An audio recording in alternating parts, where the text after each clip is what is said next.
Radha Radha Radha Shri Radha Radha Radha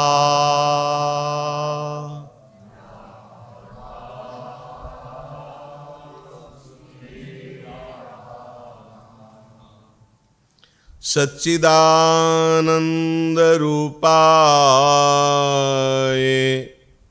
विश्वोत्पत्त्यादि Hathaway तापत्रय विनाशाय श्रीकृष्णाय वयं नुमः। कृष्णाय वासुदेवाय हरये परमात्मने प्रणत क्लेशनाशाय गोविन्दाय नमो नमः। रसघन मोहन मूर्तिं विचित्र केलि महोत्सवोल्लसितं राधा चरण विलोडित रुचिरशिखंडं हरिं वंदे। राधा चरण विलोडित रुचिरशिखंडं हरिं वंदे।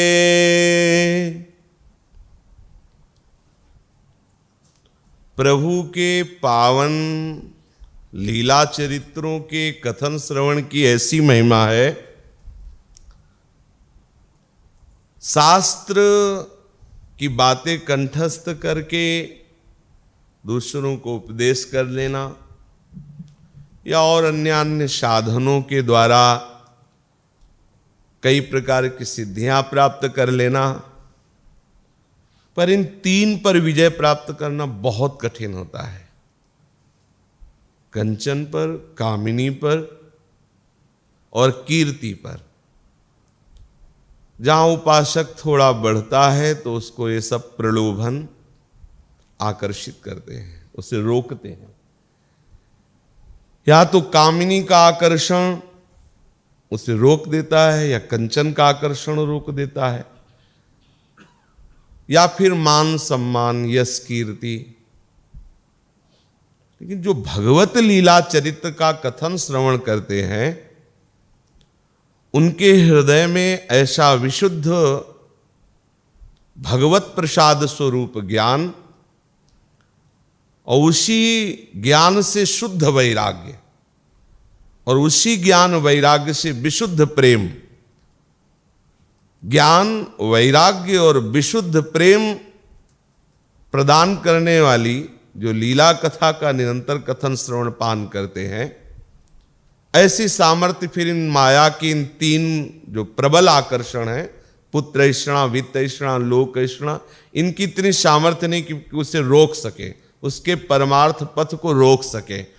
भले उसमें ये दोष हों, पर यदि वो लीला कथा प्रभु के चरित्रों के कथन श्रवण में अनुराग रखता है, बहुत शीघ्र उसे भगवत कृपा प्रसाद रूपी बुद्धि प्राप्त होगी। ये भगवान का वादा है।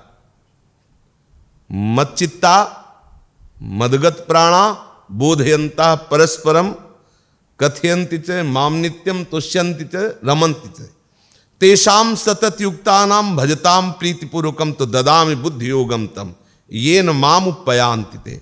और आपको हृदय की बात कहता हूं, इन्हीं के द्वारा प्रदत्त बुद्धि से माया पर विजय प्राप्त किया जा सकता है। दूसरा कोई उपाय नहीं है। आप चरित्र में श्रवण करेंगे कि कंस कितना ज्ञानी है। जब कभी चरित्र आएगा तो सुनना, हिरण्यकश्यप कितना ज्ञानी है। असुर लोग जब उपदेश देते हैं तो कोई नहीं कह सकता कि असुर है। उपदेश सुनकर यही लगेगा कोई बहुत बड़ा महर्षि बोल रहा है, लेकिन आचरण स्थिति उसकी नहीं, क्यों? भगवत प्रदत्त ज्ञान नहीं है। इसीलिए जब कभी किसी महापुरुष से हमने पूछा है कि संसार समुद्र से कैसे पार हुआ जाता है, तो उनका कृपा, एक शब्द में बोले। कितने हमने महापुरुषों से पूछा, कृपा। एक बार बहुत अच्छे संत पंडित गया प्रसाद जी के शिष्य थे, तो उनके समीप गए। वो शायद उपाध्याय जी उनको कहते थे, बहुत ही भजनानंदी महापुरुष। वो हर समय भगवान नाम नशे में डूबे रहते थे, और दरवाजे पर लिखा था कि किसी भी तरह का कोई विक्षेप ना पहुंचाए, कि कोई जाए खटखटाए आदि। भगवत कृपा से जब कभी गए तो दर्शन या तो दरवाजा खुला मिला या वो बाहर बैठे मिले। प्रभु कृपा करते हैं तब अपने प्रेमी जनों का संग देते हैं। महादेव जी की कृपा से जब यहाँ वृंदावन आए थे तो वो बिहारी जी के दर्शन करने जाया करते थे, तो उसी में प्रणाम नमस्कार करने का अवसर मिलता।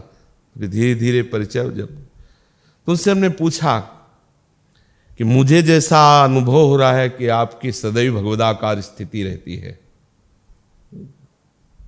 ऐसे हम भी इस स्थिति के लिए ललचाते हैं, कैसे प्राप्त होगी?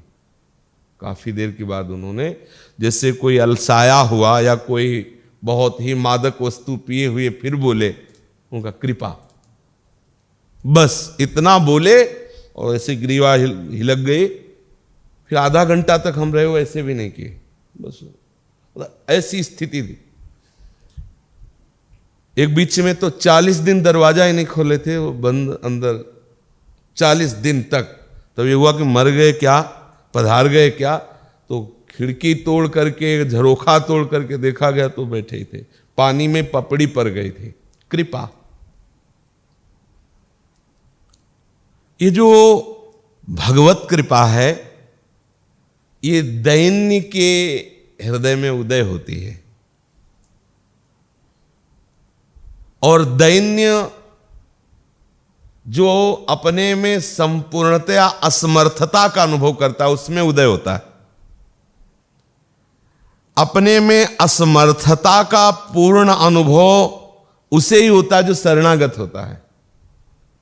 गुरु शरणागत, भगवत शरणागत, वो ये देख पाता है। नहीं तो अहम की धरा में हम वो देख ही नहीं पाते। हमें लगता है कि मैं कुछ कर सकता हूं, या मैं कुछ कर रहा हूं, या मैंने कुछ किया। अहंकार विमूढ़ात्मा करता हमिति मन्यते, मैं करता हूं ऐसा मानता है, वो विमूढ़ात्मा, अज्ञानी जीव। जब शरणागत, गुरु शरणागत, भगवत शरणागत इस मार्ग में चलता है, तो ऐसा नहीं कि शरणागत हुआ और निर्विकार हो गया, दैन्य आ गया, ऐसा नहीं है। ये अनुभूति विषय है। जब हम भगवत मार्ग में चलते हैं तो हमारा अहंकार तत्काल नष्ट नहीं होता। हम शरणागत भी होते हैं, साष्टांग दंडवत भी करते हैं, मुख वचन से भी शरणागत, क्रिया से भी शरणागत, और हृदय से भी शरणागत होना चाहते हैं। फिर भी हमसे विकार जनित क्रियाएं होती हैं, गंदे आचरण हो जाते हैं, गंदा चिंतन बनता है, गंदी सोच होती है। तब हमें संशय होता है, क्या मैं शरणागत नहीं हूं? क्या प्रभु के शरणागत होने पर यह होता है क्या, ऐसा रहता है क्या? तो आप विश्वास कर लीजिए, वो आपकी पूर्ण शरणागति का ही पूरा विधान चल रहा है। आपकी 1000 बार जब सोच गिराएगी आपको, तब असलियत में आपके अंतःकरण में शरणागति उतरेगी कि अब मैं हार्यो बहुत गोपाल, हार गया, बहुत तरह से देख लिया, मैं हार गया, अब नहीं। आर्त भाव से पुकारता है, प्रभु अब नहीं, देख लो मेरे में कोई सामर्थ्य नहीं रह गई। फिर भी इसके बाद उसकी वही दशा रहती है। ये अनुभव की बात कह रहा हूं। इसमें किसी का तर्क काम नहीं करेगा, और इसे आप हृदय से विचारेंगे तो आप अपने को पाएंगे इसी में। फिर उपासक को आता है कि क्या आचार्य में, गुरु में, इष्ट में ऐसी सामर्थ्य नहीं कि पूरे सिस्टम को बदल दे। वो बदला जा रहा है, उसी सामर्थ्य से बदला जा रहा है। कैसे बदला जा रहा है? मैं 10 वर्ष से देख रहा हूं, वही बात बार बार आती है, वही वासना बार बार आती है, वही बार बार चेष्टा आती है।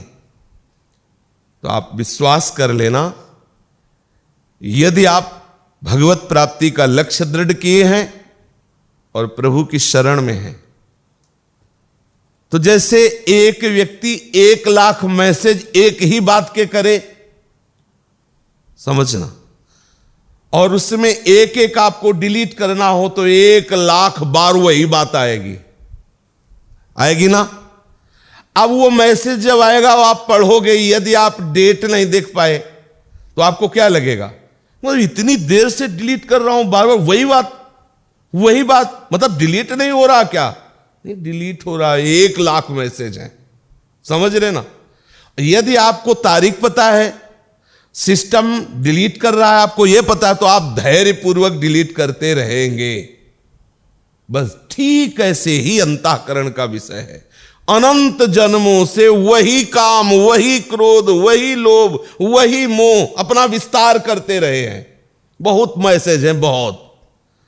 अब हम जब शरणागत होकर भजन साधन में चलते हैं तो 2 काम होते हैं। पहली बात अहंकार का दमन, और दूसरी बात जो वासनाओं के द्वारा रचित खेल है उनको डिलीट करना।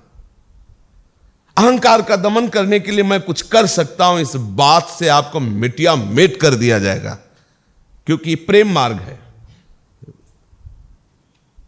ऐसे शिष्यस्तेहम साधिमाम प्रपन्नम, मेरे में सामर्थ्य नहीं रह गई प्रभु। ऐसा यहां से ये ऐसे नहीं आएगा, समझाने बुझाने से नहीं आएगा। ये आता ही ऐसे जब सैकड़ों बार वो मुंह भरा गिरता है, कोई उसे सहारा नहीं मिलता, हजारों बार कसम खाता है, हर बार वो हार जाता है, तो चूंकि शरणागत है वो, तब वो अंतर में जाकर के पुकार, अंतर की जो फोन नंबर है ना जिससे बात होती है, वो तब खुलता है उसका, जब सब तरह देखो नंबर मिला, तत्काल गजराज को मुक्त करने के लिए प्रभु भाग पड़े। वो नंबर मिला द्रौपदी का, तुरंत ठाकुर आ गए वस्त्र रूप में। एक बार जिन नाम ली हित सो होए अति दीन, ताको संग न छाड़हि प्रभु अपनो कर लीन। करुणा निधान प्रभु के यश, प्रभु के लीला चरित्र श्रवण करते हुए, उनका मनन करते हुए विश्वास पूर्वक, धैर्य पूर्वक इस मार्ग में चलते रहो। कभी हारना नहीं इस बात का कि अब हमसे नहीं, ऐसा मत करना। ये मत सोचना कि मुझे कुछ मिला नहीं, बहुत कुछ डिलीट हो गया है, थोड़ा रह गया है। अनंत जन्मों का ये माल मसाला जो हमें पुनरपि जननम पुनरपि मरणम, बार बार इस संस्कृति चक्र में, इस प्रवाह में मुझे पटकता, वो तो रोक दिया गया है। और जो आपको अनुभव में नहीं आ रहा वो आगे अनुभव में आएगा। विश्वास कर लो, ये मार्ग विश्वास से ही पुष्ट होता है। चलते हैं प्रभु के पावन चरित्र। इन चरित्रों के श्रवण से सीधे मोह का नाश होता है। समस्त संशयों को छिन्न भिन्न करके आत्मज्ञान प्रदान करने वाली विशुद्ध बुद्धि, भगवत अनुराग प्रदान करने वाला विशुद्ध वैराग्य भगवत चरित्र से प्रकट होता है। अन्य कोई साधन था ही नहीं रत्नावती जी के पास। केवल दासी भगवत चर्चा सुनाती, उसी से इतना बड़ा वैराग्य कि संपूर्ण राज सुखों का त्याग, और इतनी बड़ी दृढ़ निष्ठा कि पति भी विरोध में, लेकिन भगवत अनुराग के लिए मुंडन करवा के बैठ गए संतों के बीच। अन्य कोई साधन नहीं था, केवल भगवत चरित्र श्रवण। अपने लाल बिहारी के पावन चरित्र का कथन श्रवण कर रहे हैं। नंद बाबा के यहां तो उत्सव, महाउत्सव मन रहा है। थोड़ी देर वसुदेव जी की तरफ देखते हैं। ऐसे सौंदर्य निधान प्रभु को कोई छोड़ करके जब जा रहा हो तो उसको कैसा लगता है, वो वही सोच सकता है जो थोड़ा सा अनुराग आ गया है। तो थोड़ी देर जब ये लगता है कि क्या प्रभु का स्मरण छूट गया, क्या प्रभु हमसे दूर है क्या, तो हृदय में जो विकलता होती है उससे अनुमान लगाया जा सकता है। दूसरा कोई क्षेत्र ही नहीं जिससे सोचा जा सके कि भगवत विरही को कैसा अनुभव होता है। वो तो जाने मोरी छाती, मीरा जी कहती है, तो मेरा हृदय जानता है। भगवान ने जब वसुदेव और देवकी के यहां प्रकट होना था तो अपनी महाशक्ति को आदेश किया था, कहा था कि तुम जाकर के यशोदा की यहां कन्या रूप में प्रकट हो और मैं अपने समस्त ज्ञान बल आदि के साथ देवकी के यहां प्रकट हो रहा हूं। कुमुदा चंडिका कृष्णा माधवी कन्निकेति च माया नारायणी ईशानी शारदेत्यंबिकेति च, इन नामों से लोग तुम्हें पुकारेंगे। कोई आपको कुमुदा कहेगा, चंडिका, वैष्णवी, विजया, भद्रकाली, ईशानी, नारायणी आदि नामों से पुकारी जाओगी। जो भी तुम्हारी आराधना करेंगे समस्त कामनाओं को पूर्ण करने वाली तुम होगी। आपको सच्ची कहते हैं, भगवान ही ये है, कृष्ण ही काली है, काली ही कृष्ण है, कोई दूसरा है ही नहीं, तो कैसे हम स्वीकार करें। पर अंबा के रूप में महावात्सल्य है जगदंबा का, ये हम पूर्व में देखा है। जो भगवती अंबा है वात्सल्य की समुद्र है, करुणा की समुद्र है, और इन्हीं की कृपा से हरि चरणों का आश्रय मिलता है। यहां तक कि अगर जानकी जी भी आसक्त होते हैं राम जी में तो मांगने इन्हीं से जाती है, देवी पूजन करती है और मांगती है। हमको तो सांब इन्हीं ने ही प्रदान किया है, अंब के सहित जो महादेव उन्होंने ही प्रदान किया है। और वास्तविक यदि आप कोई कामना न करें लौकिक, तो अंबा सीधे हरि प्रेम प्रदान करती है। बहुत से प्रसंग हैं ऐसे, आप गोपी जनों ने प्रीतम रूप से यदि लालजू को प्राप्त किया तो अंबा की ही देखो प्रभु ने कहा ना, कात्यायनी, चंडिका, ईशानी, नारायण, तो यही तो है ना। तो कात्यायनी पूजन गोपीजनों ने किया ना, तो प्रीतम रूप से श्याम सुंदर मिले, महाशक्ति है। राधा बाबा ने भी त्रिपुर सुंदरी का आराधन किया और उनकी कृपा से श्री कृष्ण में कांता भाव की सिद्धि प्राप्त हुई। तो प्रभु ने उनसे कहा कि जो तुम्हारी आराधना करेंगे उनकी तुम कामना पूर्ण करने वाली बनोगी, और जो कामना नहीं करेगा कोई, तो या देवी सर्वभूतेषु बुद्धि रूपेण संस्थिता, ये सबकी बुद्धि रूप में ही विराजमान है, वो सीधे प्रभु के चरणों में बुद्धि को अर्पित कर देती है। जो भगवान की मांग है, मयि वे मन आदत्स्व मयि बुद्धिम निवेश है, तो साक्षात अंबा बुद्धि स्वरूप से है वो प्रभु। और अगर यदि अहंकारी है तो फिर यही बदल देती है बुद्धि, बुद्धि ही है ना, ये फिर कुमति का मार्ग दे देती है, छक हो जाकर के। एक है कि देखता है तो अंबा, और एक है देखता है कि उन्हें अपने सुख की दृष्टि से, भोग की दृष्टि से, तो फिर ये लीला करती है उनके साथ। शुंभ निशुंभ आदि ने क्या देखा, उनको सूचना मिली कि बहुत ही सुंदर, अत्यंत सुंदर नव युवती शिखर पे विराजमान हमने देखा है, दूतों ने बताया जाके। तो उनका जाओ हमारे बल का, उनको यश का गान करके प्रलोभन दो और कहो कि हम उनको स्वीकार करते हैं, आकर के वो हमारे सिंहासन पर विराजमान हो अर्धांगिनी के रूप में। वो गए, अंबा ने मुस्कुरा करके कहा हमारी एक शर्त है, जो हम पर विजय प्राप्त कर ले वही हमारा स्वामी हो सकता है। वो जाके बोले कि वो कोई साधारण नारी तो है नहीं। हमने उनसे कहा तो उन्होंने कहा कि जो हम पर विजय प्राप्त है, अरे जाके इस बार सीधे आदेश करो, नहीं तो केस पकड़, केस कर्षण निर्धूता गौरवा मां गमस्यति, उसके गौरव को धूल में मिलाते हुए बाल पकड़ के घसीटते हुए सभा में लाओ। शुंभ निशुंभ ने ऐसा जे भी वो गए और कहा, अपना रूप दिखाने की कोशिश की, ऐसे अम्बा ने जब रूप अपना धारण किया तो उनको होश उड़ गए, मिटिया मेट कर दिया संपूर्ण नगर के राक्षसों को। यदि हम अंबा पर भोग बुद्धि कर ले तो मिटिया मेट हो जाए, सब अंबा ही है।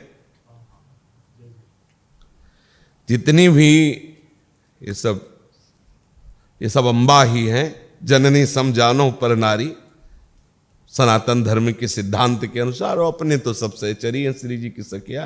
पूज्य भाव के सिवा यदि अन्य भाव आ गया तो मिटिया मेट हो जाओगे, चाहे जिस साधना के साधक हो, और कुछ अनुभव नहीं होने वाला है। अगर कोई ये समझे कि हम ऐसा सा वो फिर अनुभव नहीं, उस सूर्य उदय और फिर अंधकार, भगवत मार्ग और फिर कामनाओं के खेल बिल्कुल विपरीत हैं। प्रभु ने इनको आदेश किया कि प्रभु ही है इस रूप में, दूसरा नहीं, क्योंकि खूब अच्छे से छानबीन करके हम बता रहे हैं प्रभु ही है। यही कभी नवीन युवती बन जाते हो, कभी नव किशोर बन जाते, बहुत नटनागर है। कोई सूझ वाली आंख ने पहचान के, जो पहचान गया वो आनंदित हो जाता है। यही पहचानना है, परीक्षित यही परीक्षा करनी है, परम भागवत परीक्षित यही परीक्षा करनी। सब मेरा प्रीतम है, मेरे प्रीतम का ही विलास है। बड़ी आनंद की वृत्ति है अगर ये धारण कर लो। जहां जहां तुम्हारा मन जाए, जहां जहां वासनाओं का जाल बिछे, वहीं वहीं तुम ही हो। जीवन मुक्त महापुरुषों के क्षेत्र में आपकी स्थिति हो जाएगी, जहां वो जिस आनंद में रहते हैं। प्रभु ने इनको आदेश किया और आप स्वयं अवतरित हुए। वसुदेव जी को जो आज्ञा की वैसे वो नंद भवन में पहुंचे। लाला को यशोदा जी के पार्श्व में जब लिटाया तो वसुदेव जी विकल हो गए, मतलब वापस चरण नहीं जा रहे थे। एक तो पुत्र भाव, दूसरे इतने आनंद की मूर्ति है श्री लालजू महाराज, कैसे वापस हो। फिर प्रभु का आदेश से स्मरण आया कि उनकी कन्या तो जब योग माया पे दृष्टि पड़ी, समझना, इधर दृष्टि पड़ते ही वो विकलता शांत हो गई, और जो योग माया को लिया तो पूरा चिंतन बदल गया। नवजात कन्या को लेकर के जो ही बंदी गृह में आए, जैसे जैसे होते दरवाजे बंद होते जा रहे हैं। जे ही देवकी की गोद में उस कन्या को विराजमान किया, हथकड़ी बेड़ी पड़ गई। बस अगर भगवत चरणारविंद पर दृष्टि रहेगी तो हर जंजीर कट जाएगी, और अगर भगवत माया पे दृष्टि रहेगी तो हर जो खुली हुई जंजीर है, जो आप बंधन मुक्त, वो भी बंध जाएगा, पक्का समझ लो। वही है, अगर ये दृष्टि है तो माया पे दृष्टि नहीं, प्रभु पे दृष्टि है। प्रभु को भूले यही माया है। प्रभु के सिवा और कुछ दिखाई दे सुनाई दे यही माया है। जो दिखाई दे जो सुनाई दे वो प्रभु ही है, माया का प्रभाव नहीं पड़ेगा। ये सूत्र अंदर से बैठा लो, आगे बढ़ जाओगे। बंदी गृह के सारे दरवाजे वैसे बंद हो गए, हथकड़ी बेड़ी जकड़ गई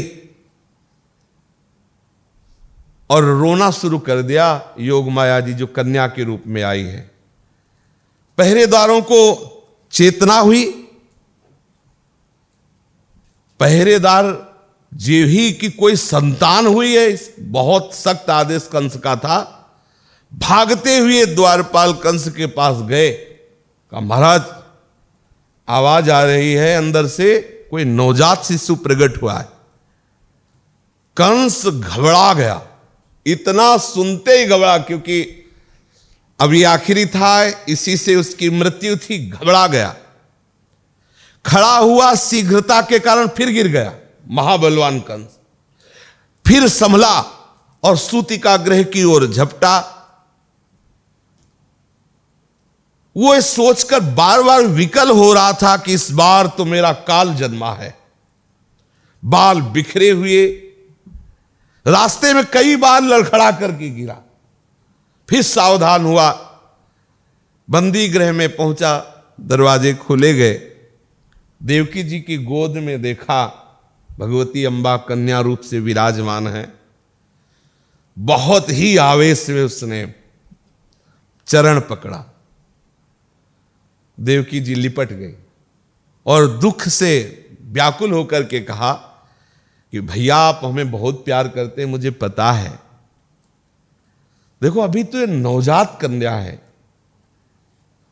स्त्री है, स्त्री की हत्या करना, कन्या की हत्या करना यह तो कदापि उचित नहीं है। फिर ये आपको मारेगी, आप सोच भी कैसे सकते हो? देखो ना, आप तुमने दैववश प्रारब्धवश, हमारा भाग्य ही था, अग्नि के समान तेजस्वी बालकों को मार डाला। मैं हाथ जोड़ती हूं, तुम्हारे पैर पड़ती हूं, ये कन्या आप छोड़ दो, इसी के सहारे हम जी लेंगे। मैं तुम्हारी छोटी बहन हूं, आज तक मांगा नहीं, ये मांग रही हूं, दे दो, हमें एक कन्या दे दो। मैं बहुत दीन हूं और आप बहुत समर्थ हैं, मैं बहुत मंदभागिनी हूं, ये अंतिम संतान मुझे दे दो। देखो आकाशवाणी ने कहा था कि पुत्र होगा, लेकिन देखो पुत्र तो हुआ नहीं, कन्या हुई, आप इसे छोड़ दीजिए। बार बार कन्या को अपने ऐसे हृदय से लगा करके देवकी जी रोते रोते कंस से बचाना चाहती, पर कंस तो बड़ा दुष्ट था। देवकी को झिड़क करके कन्या को ऐसे पैर पकड़ा और नन्ही सी नवजात भांजी पैर पकड़कर कंस ने बड़ी जोर से एक चट्टान पर दे मारा। कर्कश हृदय, राक्षसी हृदय, नहीं तो ऐसे हो तो दया से द्रवित तो हो जाए, फिर नवजात शिशु। अब ये श्री कृष्ण की छोटी बहन कोई साधारण कन्या तो थी, लेकिन वो पटको और मर गई। वो तो दिव्य देवी महाशक्ति, महाशक्ति, ये भी बात समझ लीजिए, महाशक्ति है। अंबाजी एक रक्त बीज नाम का राक्षस था, उसका अगर एक बूंद गिरे तो दूसरा वैसे ही तैयार।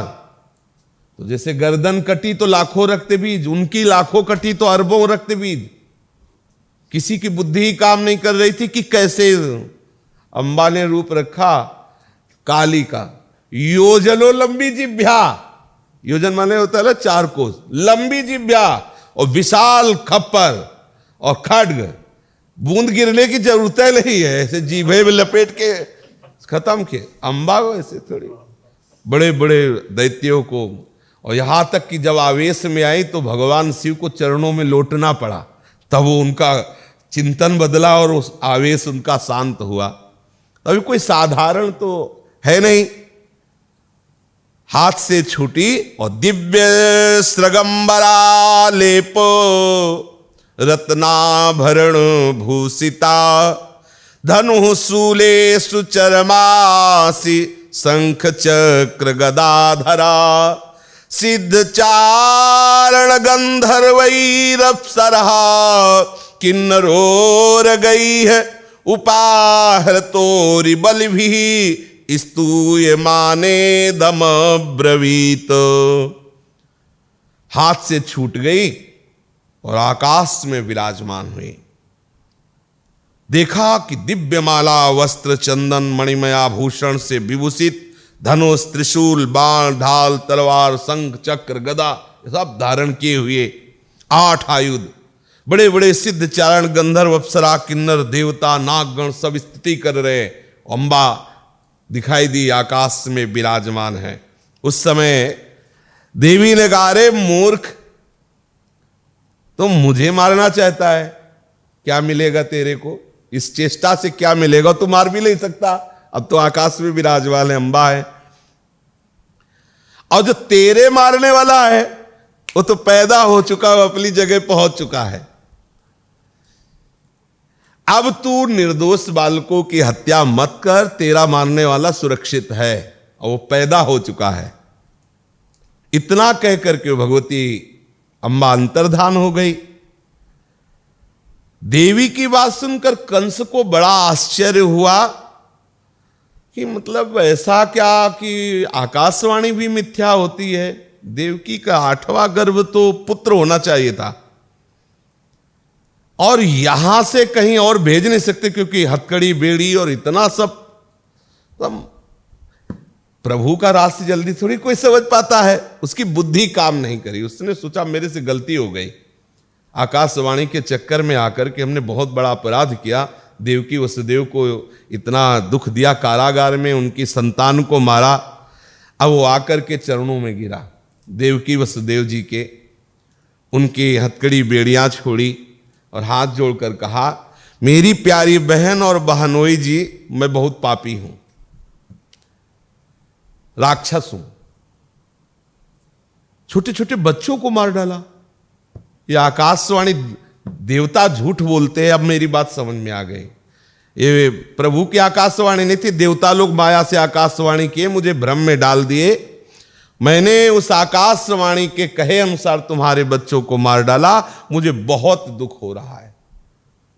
मैं इतना दुष्ट हूं, करुणा का लेस भी नहीं मेरे में। मैंने अपने भाई बंधु हितैषियों तक का त्याग कर दिया, पता नहीं मुझे किस नरक में जाना पड़ेगा। बढ़िया ज्ञान की बातें आ रही, लगता है कोई महात्मा बोल रहा है। वैसे मैं ब्रह्मघाती हूं, बड़ा अपराध करने वाला हूं, जीता हुआ भी मुर्दे के समान हूं। केवल मनुष्य झूठ नहीं बोलते, मुझे पता चल गया कि विधाता भी झूठ बोलता है, नहीं तो ऐसी आकाशवाणी करता तो सत्य होती। ये झूठ क्यों बोला, मेरी बहन के बच्चे मरवा डाले। मैं बहुत बड़ा पापी हूं, मुझे क्षमा कर दीजिए। यद्यपि मैं जानता हूं कि आप दोनों महात्मा हैं, आपके हृदय में मेरे प्रति कोई रोष नहीं होगा, फिर भी मैं आपसे प्रार्थना करता हूं, मुझे क्षमा करो और आप अपने पुत्रों के लिए शोक मत करो, क्योंकि हर जीव को अपने कर्म का फल मिलता है। मतलब ज्ञानी कंस बोल रहा है, अपने पुत्रों के लिए तो शोक मत करो कि नवजात मार डाले गए, उनको कर्मों का फल मिला है। सभी प्राणी प्रारब्ध के अधीन हैं, इसी से वे सदा सर्वदा एक साथ नहीं रह सकते। प्रारब्ध कर्म उनको विलग करता है। जैसे मिट्टी के बनेते हैं पात्र तो बिगड़ते भी हैं और एक दूसरी जगह भी जाते हैं, बनते यहां, प्रयोग कहीं और होते हैं, अदल बदल होता रहता है। ऐसे ही शरीर का है, पैदा कहीं हुआ, मरा कहीं जाके, पोषण कहीं हो रहा है। देखो आप लोग तत्व को जानते हैं। देवकी वसुदेव जी से कंस ने कहा, इस अनात्मा शरीर को जो आत्मा मान बैठते हैं वही दुखी होते हैं। कितना ज्ञान है। ये उल्टी बुद्धि ही अज्ञान है कि मैं शरीर, मैं हूं, यही अज्ञान है। बस देवकी से कंस कह रहा है। और यही कारण है दुख का, जन्म मृत्यु का, यही कारण है। शरीर को मैं मानना, आत्मा को शरीर मान लेना, शरीर को मैं मान लेना, ये अज्ञान जब तक नहीं मिटता तब तक दुख सुख रूप इस संसार से छुटकारा नहीं मिलता। मेरी प्यारी बहन देवकी जी, यद्यपि मैंने तुम्हारे पुत्रों को मार डाला है, फिर भी तुम इस ज्ञान का प्रयोग करो, शोक मत करो। ऐसा देखो वसुदेव जी, सभी प्राणी को विवश होकर अपने कर्मों का फल भोगना पड़ता है। अर्थात हम आप दोनों को जेल में डाला, कष्ट दिया, इसमें वैसे मेरा दोष नहीं, क्योंकि आप ही के कर्म आपको। और ये जो दुख होता है ना, अपने स्वरूप का अनुभव ना होने के कारण होता है। अब आप कंस के उपदेश है, अपने स्वरूप को ना जानने के कारण ये दुख सुख का भोक्ता बनता है जीव। मैं मारने वाला हूं या मैं मारा जाता हूं, दोनों बातें अज्ञानी की हैं। शरीर में जिसने देहाभिमान कर लिया है वही अज्ञानी मारा जाता है, वही अज्ञानी बाधक भाव को प्राप्त होता है, वही अज्ञानी दूसरों को दुख देने वाला होता है, स्वयं दुख भोगता है। मेरी बात समझिए। अगर आपको ऐसा लग रहा है कि मैं दुष्ट हूं तो मैं हूं दुष्ट, मुझे क्षमा कर दीजिए। तुम तो साधु हो, तुम तो हम जैसे दुष्टों को क्षमा करने वाले हो, दीन रक्षक हो। ऐसा कह करके उसने देवकी वसुदेव दोनों के चरण पकड़ लिए और आंखों से आंसू बहा करके, ऐसा करुणा की मूर्ति है देवकी वसुदेव जी। उन्होंने कहा कोई बात नहीं है, आप जैसा वर्णन कर रहे थे ठीक ऐसा ही है, सबको अपने प्रारब्ध का फल भोगना पड़ता है। ऐसा समझा बुझा करके विश्वास दिलाया और देवकी वसुदेव जी को कैद से छोड़ दिया और तरह तरह से सुख सुविधाएं भेंट करके वो कि इनको जो हमने दुख दिया है वो सब भाव इनका मिट जाए और हम पर कृपा करने लगे। जब देवकी जी ने देखा कि बहुत रो रहा है, बड़ा पश्चाताप कर रहा है, तो उन्होंने उसे क्षमा कर दिया, सारे अपराध भूल गई और हंस करके कहा कि आप तो बहुत मनस्वी हैं, आपने जो बोला ठीक वैसा ही है, जो जीव जैसा करता वैसा भोगना पड़ता है। जीव अज्ञान के कारण ही शरीर आदि को मैं मान बैठता है, इसी के कारण वो अपने पराये का भेद कर लेता है। ये भेद दृष्टि जब तक है तब तक शोक, हर्ष, भय, द्वेष, लोभ, मोह और मद से वो अंधा होकर भटकता रहता है। फिर उसको इस बात का ही पता नहीं रहता कि सबके पीरक भगवान ही सारी लीला करा रहे हैं। एक वस्तु से दूसरी वस्तु का नाश, एक भाव से दूसरे भाव का नाश केवल भगवान ही करा रहे हैं। लगभग उपदेश एक ही जैसा, लेकिन अनुभूति में बहुत बड़ा अंतर है। वो केवल वाणी से बोल रहा है, बिल्कुल अनुभव नहीं कंस को, और देवकी वसुदेव जी जो बोल रहे हैं ये स्वरूप में स्थित है। इधर इनको संतुष्ट करने के बाद जब देखा कि वसुदेव देवकी जी निष्कपट भाव से प्रसन्न होकर बात कर रहे हैं, उनसे अनुमति लेकर महल चला गया। उसको चैन नहीं पड़ी, रात्रि भर वो इस बात पर विचार करता रहा कि आखिरकार मेरे मारने वाला पैदा हो गया है। जो देवी ने कहा, आकाशवाणी ने कहा था कि वसुदेव देवकी के संयोग से जो बालक 8वां होगा वो तुम्हें मारेगा। आखिरकार है क्या ये विषय? मंत्रियों को बुलाया आपने, और मंत्री जैसे राजा वैसे मंत्री थे, सब धूर्त स्वभाव के थे, न नीति को जानते थे, न दया थी, न श्रद्धा था, न विश्वास था, पूरे आसुरी स्वभाव के थे। शत्रुता की प्रधानता उनके हृदय में रहती थी। जो आसुरी स्वभाव के होते ना, छू दो तो बस फिर मतलब देख लो उनका स्वरूप, नाक पे गुस्सा रहती हुए लड़ जाएंगे। कंस ने सबको बुलाया और कहा, बड़े आश्चर्य की बात है, आकाशवाणी ने कहा था कि देवकी के 8वें संतान हमें मारेगी। 8वें संतान तो कन्या हुई, और उसने कहा देवी ने कि तुम्हारे मारने वाला पैदा हो गया है। अब तो बड़ी समस्या में फंस गया हूं।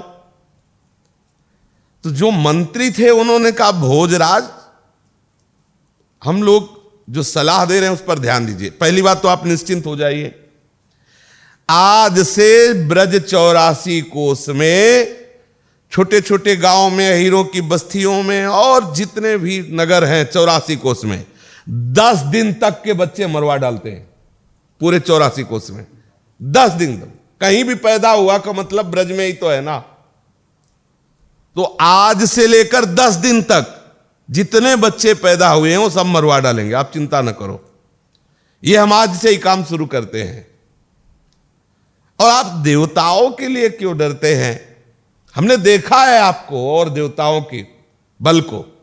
जब आप धनुष की टंकार करते हैं तो घबरा के भागते हुए बड़े बड़े देवता नजर आते, हमने देखा है। जिस समय युद्ध भूमि में आप चोट पर चोट करने लगते हैं तो जैसे बाण वर्षा ऐसे होती है, जैसे वर्षा हो रही हो, ऐसे आप बाण वर्षा करते, तो बड़े बड़े देवता घायल होकर और भाग जाते हैं। कुछ जो है छिन्न भिन्न हो जाते हैं, कुछ अस्त्र शस्त्र डाल देते हैं, कुछ चोटी और अपनी कच्छ खोल करके, ये होता है भयभीत होकर के शरण में आना। आपकी शरण में आ जाते और कहते हैं हमारी रक्षा करो। ऐसे देवताओं के लिए आप चिंतित हैं? आपको चिंतित नहीं होना चाहिए। देवता तो वहीं वीर बनते हैं जहां कोई लड़ाई झगड़ा ना हो। रणभूमि के बाहर वो डीग हाँकते हैं। और अल्पवीर इंद्र और रहे ब्रह्मा, वो तो तपस्वी अपने तपस्या में लगे रहते हैं। आपको इन सबसे भयभीत नहीं होना चाहिए। फिर भी अगर आपको ऐसा लगता है कि कोई उपाय किया जाए तो सबसे बड़ा शत्रु है श्री हरि। ये शंकर जी, ब्रह्मा जी और इंद्र, ये देवता है। तो अगर वैसे तो हम कहते हैं आप चिंता मत करो, अगर आपको लगता है तो सबसे बड़ा दुश्मन हरि है और उसको जड़ से उखाड़ फेंकने का दृढ़ निश्चय आप कीजिए। और उसकी जड़ है सनातन धर्म, और सनातन धर्म के मूल है गौ ब्राह्मण वैष्णव, तपस्या, सत्य, यज्ञ जिसमें दक्षिणा दी जाती है। तो उसकी जड़ काटने के लिए जहां ब्राह्मणों के नगर आग लगा दो, संतों के आश्रम में उजाड़ दो, मार दो सबको, गौओं के गौशाला में यज्ञ, जहां यज्ञ होती वहां ये सब विध्वंस मचा दो। सनातन धर्म जहां है वहां हरि है। सनातन धर्म के मूल है गौ ब्राह्मण वैष्णव, यज्ञ, सत्य आदि। जहां ऐसा कुछ है वहां सब विनाश लीला शुरू कर दो, कमजोर हो जाएगा हरि। क्योंकि ये साक्षात हरि के शरीर है। यज्ञ है, तपस्या है, सत्य है, ब्राह्मण है, गौ है, वैष्णव है। सारे देवताओं को सामर्थ्य उसी से मिलती है, श्री हरि से। वो असुरों का प्रधान द्वेषी है, परंतु आज तक ठीक पता नहीं चलता कि वो है कहां, इसीलिए हम लोग मार नहीं पाते। महादेव, ब्रह्मा, सारे देवता, इनका तो पता है, लेकिन श्री हरि का ठीक से पता नहीं को है किस गुफा में रहता है। उसके मार डालने का उपाय है प्रधान की भजन करने वाले ऋषियों को मार डाला जाए। हंति श्रेयांश सर्वाणि पुंसो महदति क्रमः। देखो, असुरों ने ऐसी सलाह दी जिससे सारे सुकृत एक साथ नष्ट हो जाए। जहां वैष्णव संत जनों की हिंसा होती हो वहां शांति, वहां आनंद, वहां सुख सवाल नहीं उठता। सारे सुकृत एक साथ नष्ट हो जाते हैं। कंस की तो बुद्धि स्वयं बिगड़ी हुई थी। देख लो, बिगड़ी हुई बुद्धि में भी उपदेश आते हैं, पर उपदेश ऐसा नहीं कि अगर इसकी बुद्धि शुद्ध है तो उपदेश कैसे। उपदेश तो शुद्ध हो सकते हैं, लेकिन उसकी बुद्धि बिगड़ी हो सकती है। इसलिए यहां खास बात है, यह हम हृदय की बात कहते हैं कि संसार के आकर्षण से मुक्त करने वाली जो बुद्धि होती है वो भगवत कृपा से मिलती है। विश्वास कर लेना। पढ़ाई लिखाई, वेदाध्ययन, शास्त्र स्वाध्याय और जितना सब, इससे बुद्धि संसार को फंसाने वाली तो मिल सकती है कि लोगों को प्रभावित करके आप ऐसे, लेकिन जड़ चेतन की ग्रंथ का भेदन करने वाली बुद्धि केवल हरि कृपा से मिलती है, केवल गुरु कृपा। इसीलिए मोक्ष मूलम गुरु कृपा लिखा हुआ है। इसीलिए ददामि बुद्धि योगम तम प्रभु कह, मैं देता हूं, सच्ची बात कहता हूं, परम सत्य बात कहता हूं कि सब करके देख लिया और जब हार गए तो पता नहीं चला कैसे वो गांठ निकल गई। मतलब आश्चर्य की बात। सुबह इनसे यही कह रहे थे कि भाई सब देवी देवता भगवान के सब अवतार मनाए, सब किए, लेकिन जहां सुधार होना चाहिए वहां सुधार नहीं हुआ। और जब हार गए और हार कर उनके सहारे हो गए तो वो जो बिगड़ा था वो लगे नहीं कि बिगड़ा है। कब मतलब वो सुधर गया ऐसी कोई भावना ही नहीं बनी। वो सब चिंता नहीं गया, वो सब चेप्टर ही गया। जा सुकृपा नहीं कृपा घाती, दैन्य होकर। पर हारना तभी होगा जब कीन हो इसका हो अभिमाना सो खोवंचा कृपा निदाना। जो अगर ये बात आ जाए कि अभी हार जाओ तो अभी आपका निरंतर भजन होने लगेगा। अभी आप देखोगे वो चतुर बुद्धि आ जाएगी जो माया के हर सूत्रों को काट देती है। सुजान बुद्धि वही है, कोई भी आकर्षण आपको भगवत विस्मरण न करा पावे, एक सेकंड भी आपका व्यर्थ न जाने पावे, जान लेना आपकी चतुर बुद्धि जागृत हो गई। भगवत कृपा प्रसाद बुद्धि कैसे पहचाने कि हमारी भगवत कृपा प्रसाद बुद्धि है या त्रिगुणात्मिका माया के द्वारा प्रेरित बुद्धि है। कोई भी विषय, कोई भी व्यक्ति, कोई भी पद प्रतिष्ठा, कोई भी व्यवहार चेष्टा हमें भगवत विस्मरण ना करा पावे, इतनी सावधान बुद्धि यही है देव कृपा कर बुद्धि प्रकाश। देव सुबुद्धि कृपा कर मोहि पोहि सुगुण माला रचो। यह है सुबुद्धि। सावधान रामय भजे ते चतुर नर। वही सुजान, वही चतुर, वही भगवत प्रदत्त बुद्धि वाला है जो एक क्षण भी कहीं धोखा नहीं खाता। देख लीजिए आप, ये बहुत सावधानी की बात। कोई भी व्यक्ति, वस्तु, स्थान, कोई भी संयोग वियोग, कोई भी मान सम्मान अपमान निंदा स्तुति, कुछ भी त्रिभुवन की कोई भी घटना हमें प्रभु से, प्रभु के स्मरण से विलग न कर पावे, यह है भगवत प्रदत्त बुद्धि। वो मतलब उसकी व्याख्या नहीं हो सकती कैसी होती भगवत प्रदत्त बुद्धि। वो बुद्धि कुछ ऐसी होती है, जागृत स्वप्न सुसुप्ति स्फुरत में राधा पदाब्ज छटा, वो कुछ बुद्धि ऐसी होती है जिसका परिचय बताया नहीं जा सकता। कोई नस नाड़ी, कोई ऐसा क्षेत्र नहीं होता जिसमें प्रभु का स्मरण न समा गया हो। समा गया, जैसे भूत का किसी को आवेश होता है ना, तो उसका अस्तित्व तो नहीं रहता उतनी देर जितनी देर भूत का आवेश रहता है। ऐसे ही जिसकी भगवत कृपा प्रसाद बुद्धि का आवेश जागृत हो जाता है ना, अब त्रिगुणात्मिका माया या अहंकार का कहीं किंचन मात्र भी अधिकार नहीं रहता। कृपा ही कृपा। अगर दुख होता है तो केवल इस बात का होता है कि ये बात तुम जान नहीं रहे यार, कितना बढ़िया अवसर, कितना परम लाभ तुम जान नहीं रहे। विचार करके देखिए आप, जैसे एक व्यक्ति है, उसका जगत में बहुत नाम है, बहुतों के यश होते हैं बहुत प्रकार की चेष्टाओं के द्वारा। कोई बहुत बड़ा खिलाड़ी है, कोई बहुत बड़ा अभिनेता है, कोई बहुत बड़ा नेता है, आदि आदि आदि। पुण्य प्रताप से ऐसा पूरा जीवन झोंक दिया कि हमारा नाम हो जाए। अब जीवन की शाम होने को आई, सूचना मिल गई, रिपोर्ट मिल गई कि अब आप अंतिम चरण पे हैं। अब आप विचार कीजिए, उसके पास है क्या?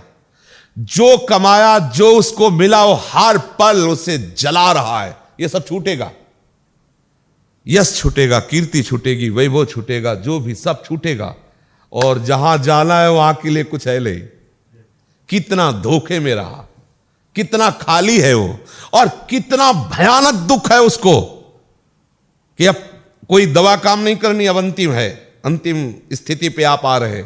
उसकी दशा पर विचार कीजिए। किस काम में आया वो पूरा त्रिभुवन का यश, किस काम में आया वो वैभव, किस काम में आया व्यवहार। धोखे में मत रहो। ये माया केवल आकर्षण करके आपके समय को केवल नष्ट कर रही। भगवत प्रदत्त बुद्धि, यही भगवत प्रदत्त बुद्धि का परिचय है कि आपकी बुद्धि में बात बैठ गई हो कि ना ना, हम घाटे का सौदा नहीं कर सकते ना, हम पाएंगे प्रसाद लेकिन भजन नहीं छूटे, आपसे बात करेंगे लेकिन प्रभु से विमुख होके नहीं, प्रभु को साथ लेके। अब हमारी हर चेष्टा हमारे प्रीतम के साथ होगी, नहीं तो आग लगे ऐसी चेष्टा में, सो सब धर्म करम जरि जाओ। आग लगे, मुझे नहीं चाहिए तुम्हारा व्यवहार, नहीं चाहिए धर्म, नहीं चाहिए वो यश जिससे प्रीतम का विस्मरण हो। यह चतुर्बुद्धि और ऐसी सम्यक बुद्धि प्रदान करते हैं कि आप राजकाज करते हुए भी भगवत विस्मृत नहीं होंगे।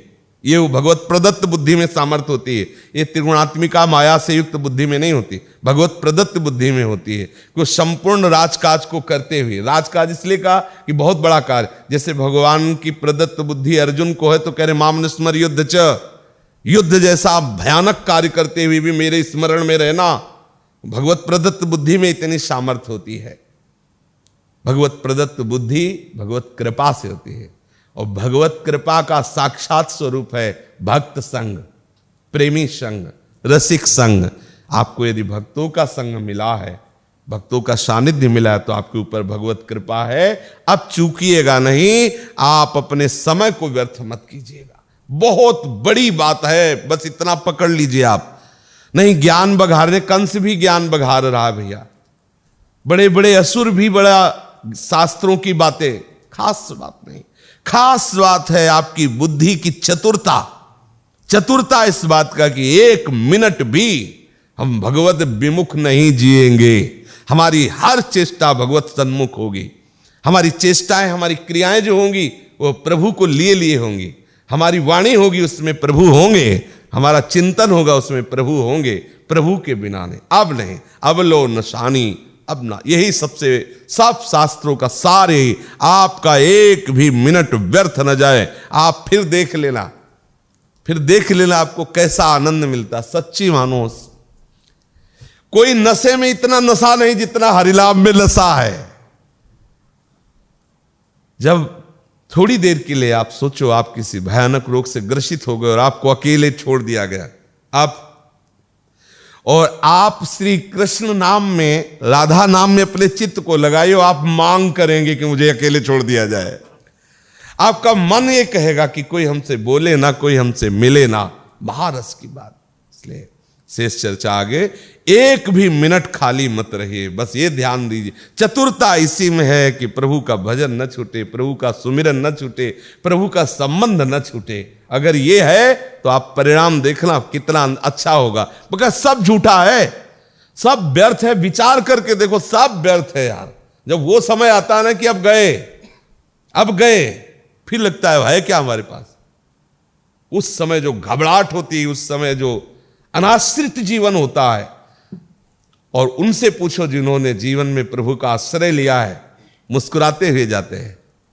उस समय गोविंद आता है, दौड़ता हुआ आता है, कहता आओ यार जीवन भर हमारे लिए रोए, आओ चलो अब हमारे साथ खेलो चल करके। हाँ, अरे बहुत लाडले हैं, बहुत दुलारे हैं, बहुत प्यारे हैं। हम उनकी यारी की बात कहते हैं, पक्का समझ लो अगर इनको यार बना लिया, आर पार है, चिंता मत करो।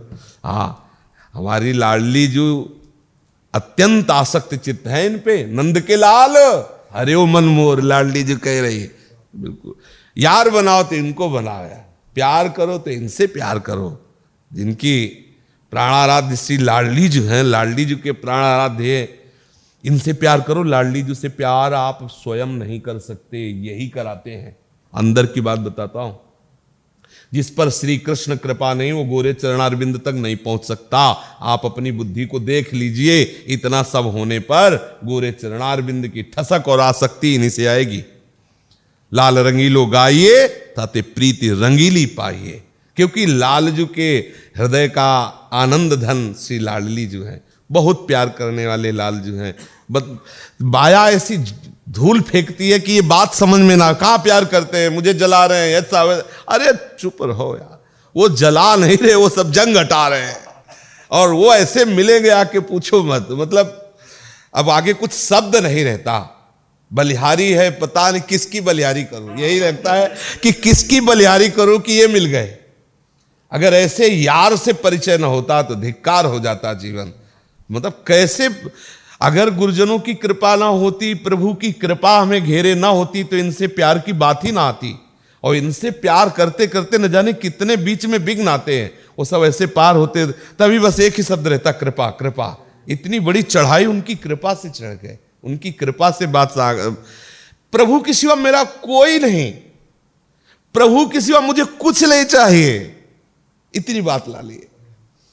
और कैसे, बस आगे कुछ वर्णन नहीं है।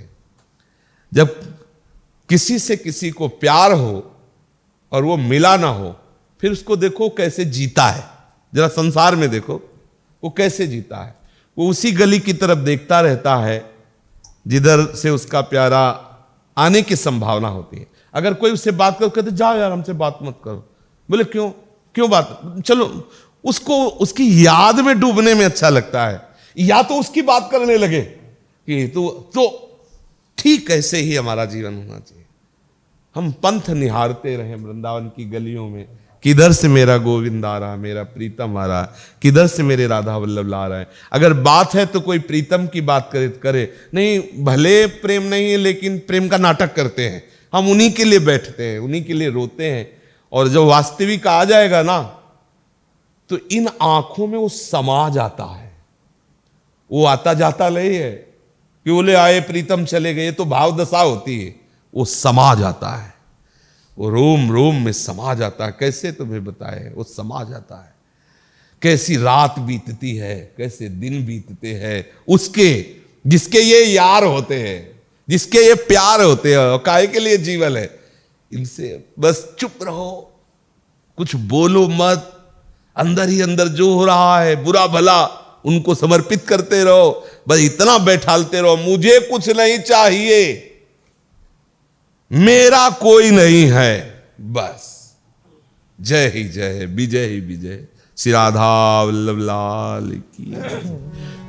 राधा राधा राधा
श्री नवनिवृत्त निकुंज विलासी श्री राधा वल्लभ लाल की जय। महाप्रभु श्री हरिवंश चंद्र जो महाराज की जय। श्री हित सेवक जो महाराज की, समस्त सहचरे वृंद की जय। श्री वृंदावन धाम की जय। श्री यमुना रसरानी की जय। समस्त संत हरि भक्तन की, श्री सद्गुरुदेव भगवान की जय। जय जय श्री राधे श्याम, जय जय श्री राधे श्याम, जय जय श्री राधे